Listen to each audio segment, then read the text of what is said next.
بله تماشاگران نجاش برو نه خستنه که بهتر لسر خوانیشاندانن کونها باجار و باجاروکن ایران گرتنا مال استودیو میوانداریا ما مستم محمد صالح قادری اندام کمیته ناوندیو هروا اندام نویسگاه پیوندین پارتی دموکرات کردستان ایران کریا ما مستعد بخیر هاتی بری حمود شتکی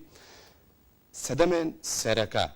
یه خوانیشاندانن کونها باجار و باجاروکن ایران گرتنا چنا هروا او سدم چنا کو با آوایکی بلز خوانیشاندان لی باجار و باجاروکن ایران بربلا بونو بتایبتی تی پیش بینی کردن کو و هینا بهتر بربلا ببن. توی سلام حرمت بو بینرین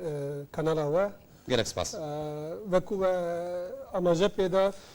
اوسر هلدانی کو نهال ایران و به شکل رجالات کردستان جی یعنی لخوای گرتیه. بله. تشتکی تصادفی نینه کو نشکی و بلکه بنگه هاوی و دگره بو بیزاریا خلق ایران بگشتی لسیستم حکمرانی ایران کو سیستمی که سر بنگه ها دیکتاتوریته و لعین حال داجی به صدام کلکبونا گلک پرسگریکن آبوری یه جواکی یه سیاسی کو بتایبتی واره آبوری ده به صدام او گندالیا کو لسیستم حکمرانی ده هی بهاتی به ایشی عالی کی دنیجی دزیا کو دوی سیستمی ده هی بیا باعث به هندی کو کلینک یعنی درز کی مزن دنابرا خلق ایران و سیستم حکمرانی ده چی به سرباری به هندی کو به سالانه ده سالات ایران به قول و بلین جور بجور جبو کو پرام پرسگریکا چاره سر بکه لی اف حکومت دچه او سر حکومت یک دچه نگو چه پرسگریک کم نبود بلکه روز به روز زیاده تر بود سیاست همار سیاسته عینی سیاست عالی که دنیجی اون بخود زن پیشتر یعنی ابلوقه آبوری سر ایران هبون 2 سال بر اینها او ابلوقه جی که هاتن هلانی نجا عالی امریکا و اروپا $10 میلیارد پاره بلوکاکری ایران لبانک امریکا و اروپا و گریا بو ایران لی چه تأثیر جیان خلقی نکرد نکرد باشی خلق ایران دبینه همه او پرانه یعنی صدا هشته آبوریا ایران دست هیز سپای پاسداران ده که هیز سپای پاسداران جی وان پارا لسر سفرا خلق ایران بو حزب الله لبنان بو حسیه یمن بو یعنی حش شعبی العراقی و بو پشگیریا بشار دیکتاتور یعنی وان خرج دکه بروی گل ایدی قرار خود دانه که وی زیادتر وی ظلم و زورداری و بی عدالتی دادپروری هری قبول نکن جبویجی ایدی دروش میکنه ها اون بینن سلوگان خلقی ده دیاره یعنی مرن بو دیکتاتور برسم او بو ما مستا محمد دسپیک ایده دماغ خونیشاندان هاتن الجامدان سلوگان جبوی چاکسازی دروش مجبور چاکسازی ده هاتنا برکن دمو دزد شب و روزه که ده هاتنا گوهارتن بونا بمره خامنه‌ای و بمره دیکتاتور صدام جش بود بجنیش که به هاتنا گوهارتن او درشم صدام به اوه کو خلق گهشت یا قناعته به هوشیاری خو کو د چارچوبه به سیستم ده امکان رفرم نینه بله بلکه تواویت سیستم یعنی دخازن وره گوهرینه کو د بجن مرن بود دیکتاتور لبر دیکتاتور یعنی خامنه‌ای جو علی خلقی و نهاتی حل بجارتن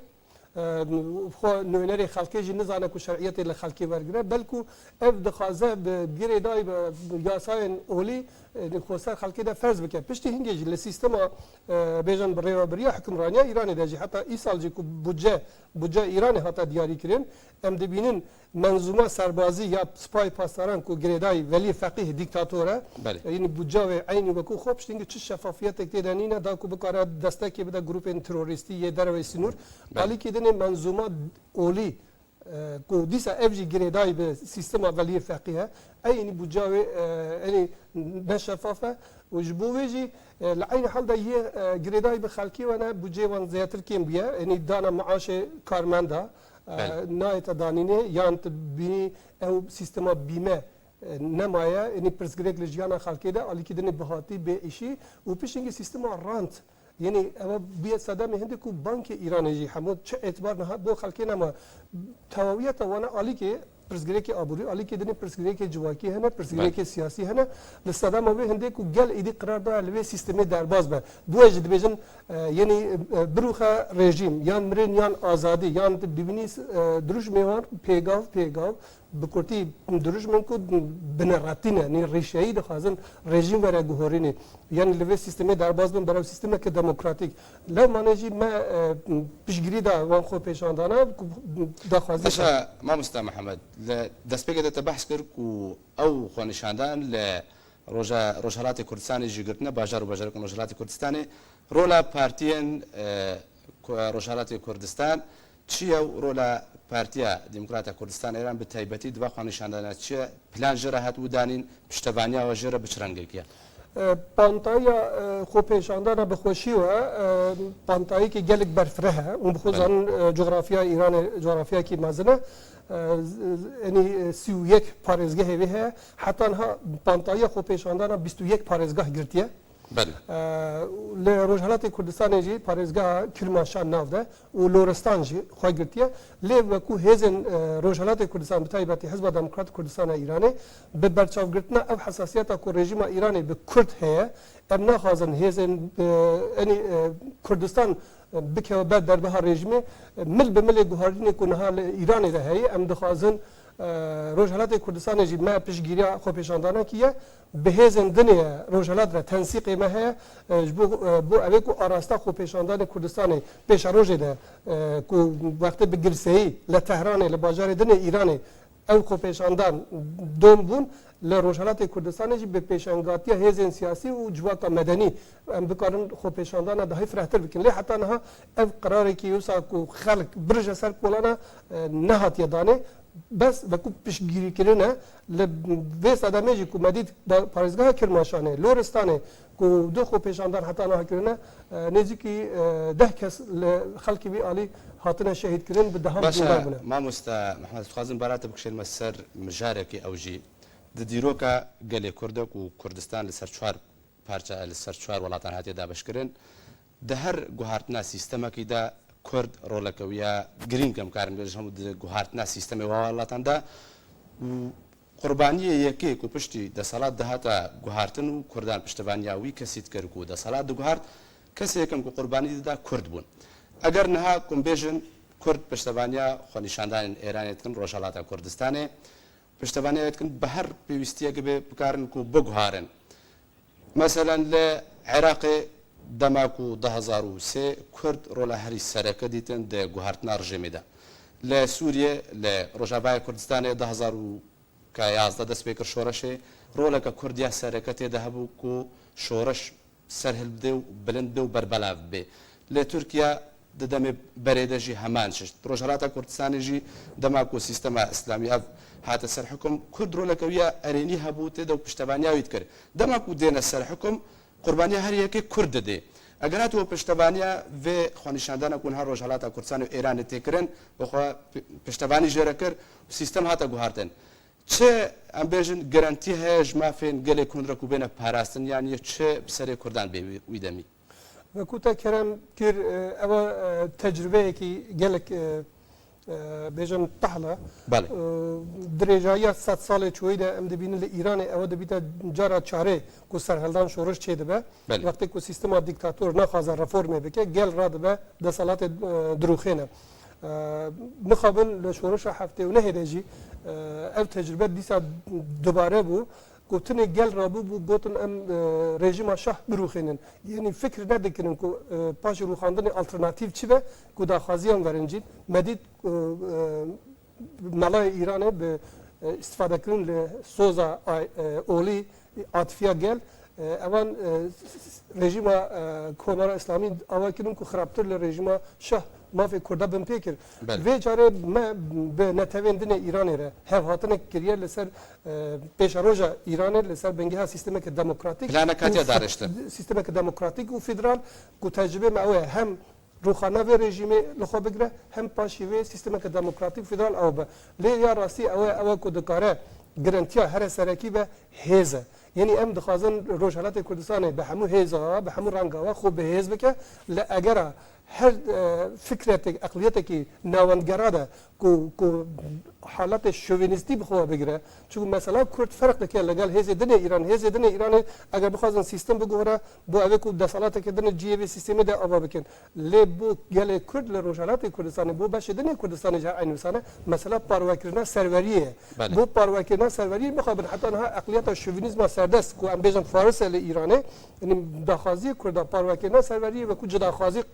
حسبينن جبوجي ام بيوانا بنتاوين دنيا ايران را وكو بلوچ وكو عرب وكو تركمان وازري ام وانا هاو هاتنا لسر سيستمك ديمقراطيك فيدرال بيشا روجي ده لي جرانتيا هري سركي دي ساوكو مگوت هيزا كردا بخويا كو بكارا لسر ارض واقع بالجغرافيا خدا يعني جرانتيا ما في خبكن حتى هاو هاتنا سياسي هيزن سياسي وهيزن لشكريين روجهلاتا كردستان دنا براوده تلا لهفكرن هيا هیز روجهلات کردستان سرباری و نساخیا کو همه بشه کردستان در مدید او پرتوازهی له جدابون ل دوان دو سال در بازبوی ده بخوشی و هیز روجهلات کردستان یعنی هفته گهشتنه کی باش نابرابند چه بیه و کار و خبات هفوش دردخن به تایبتی سال چویی ده نوروزه ده و مثلا رفراندوما با پیشگیری رفراندوما باشور و او ارتجا کل پارزگاه کرماشان روجهلات هاتا پیش مهک برینها و نهاشی نامه ده دانوستاندن گرم محله کی گرم آوا کیه لسر چانتیا تنسیق کردن بو همه هنگی کردن و بیژن خودی خوانداری کردن روان خو پیشاندان و رفت شهیده ام به هر نو تنسیق دانه لی حوجه گاوی کرده ایده ام ده زیادتر لگل خوانی زود ببین بخوشی و انها اب نرین هی باشا ما مستر محمد بنرین اتا افخوا نشاندان کول باجار و باجارکن ایران تیان جاندان و هندک باجار روجهلات کردستانی جی و چه باندور سر سیاست نافخویی و یا در و ایرانی بکی باندوره کی گله کی مزنیه چه بکل بر وک اون دزانون رژیم ایرانه رژیمه که کو به سالانه بالانسا هز ل روجهلات ناوین ده تک ده بله رژیمه که کو بنگه خو سر هنرده کردن شورش اسلامی بو در و سنوره یعنی روایدان مشروعیتان به دستیوردان خو بو ولات هرمی علیه ایدئولوژیکی دبینه هر صدام ویجی ام دبینن کنها لولات روجهلات ناوین ده به تایبتی ام دبینن لسوریه لعراق للبنان لیمن حتی لبحرین سعودی وانش دبینی دست ایران بو به استقرار کردن یعنی ناس قامگیری منطقه ده هي ولنا خرج عيني وصل وبصدام هندكو تم يعني او رژیما دخوازه بچکرنا دشمنه کی وهمی کو بیجا او مترسیل سر سیستمی او دست امپریالیزم ته ده یا صهیونیزم ته ده نظام اونا چد نارضاتی نو خوی به دست بیان یا دزانه خلک نو خب بیجن پلچ قاندیه فتساندیه جبوکو درجه بده سیاست خو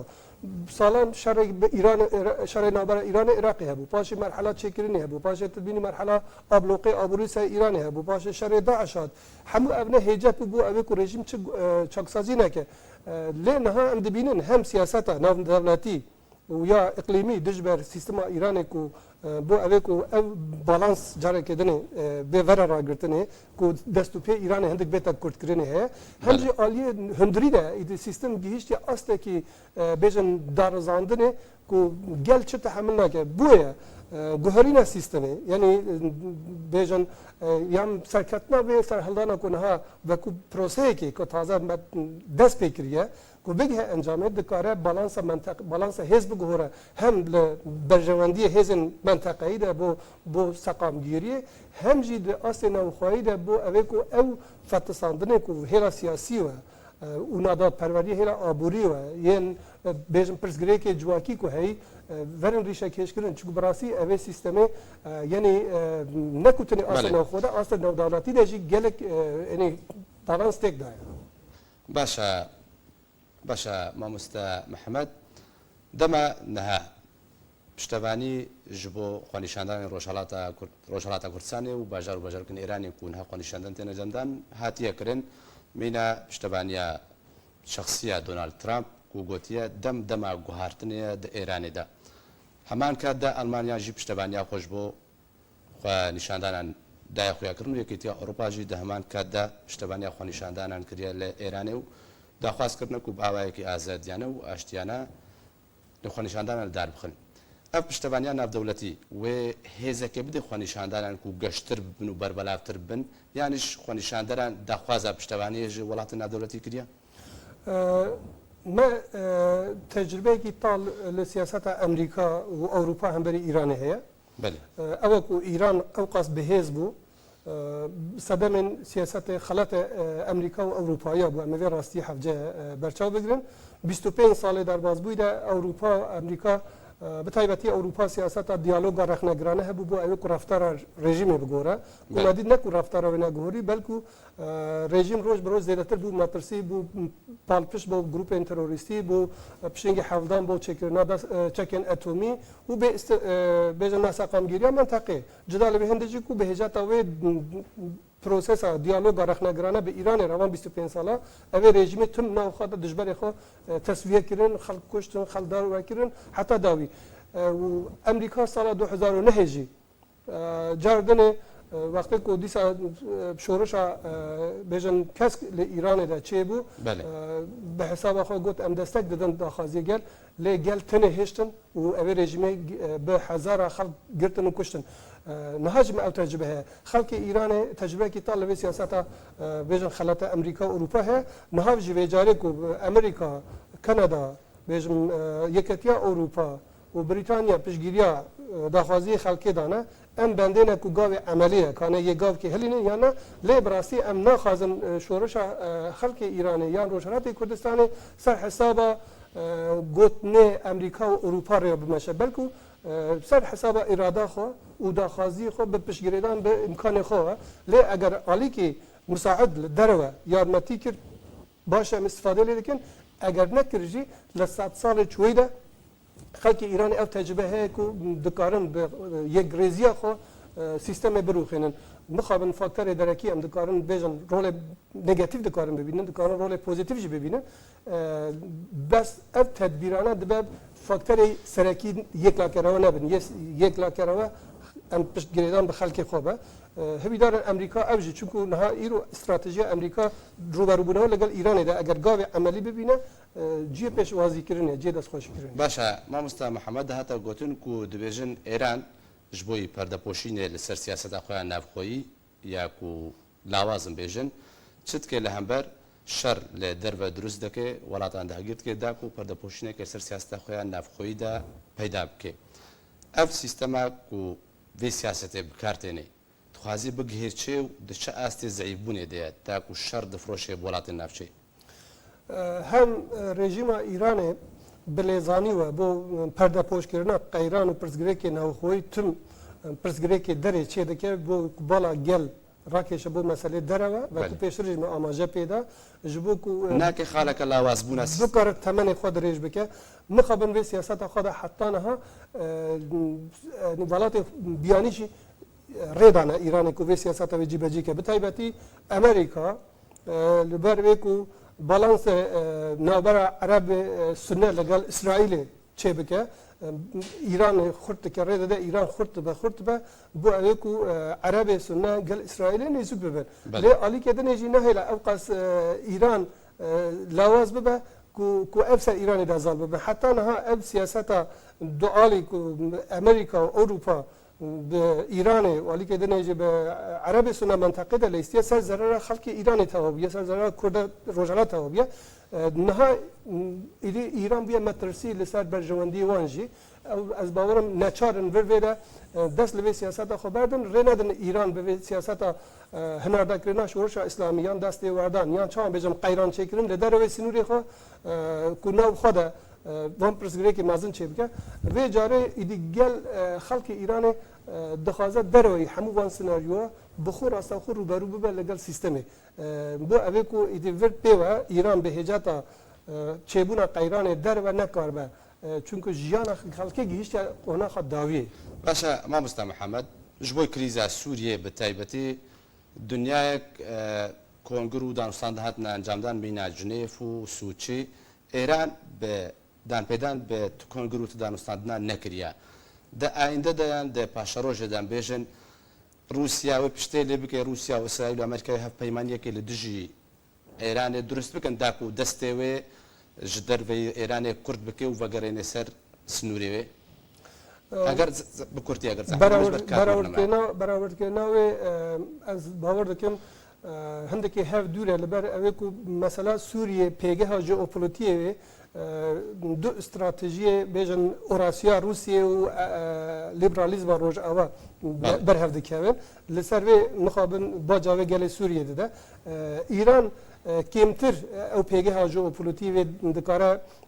برهف کتن استکاک چیکن برای امریکا و روسیه ده جبوهشی تخمین دکن علی که دنیجی نفوذ ایرانی 8 میلیون